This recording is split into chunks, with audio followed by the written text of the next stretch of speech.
আসসালামু আলাইকুম।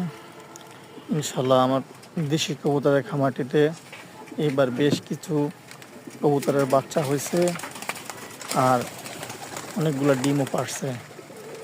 এই বাচ্চাগুলো খুব দ্রুতই বড় হয়ে যাচ্ছে আর আশা করা যায় কিছুদিনের ভিতরে বের হয়ে যাবে।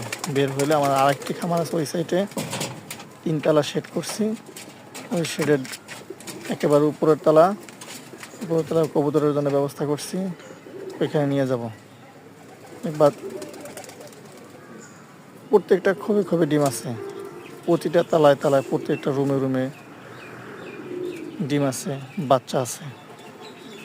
দোয়া করবেন ইনশাআল্লাহ আমার এই কবুতরের খামারটি যেন আরও অনেক দূরে আগায় নিয়ে যেতে পারি। আসসালামু আলাইকুম।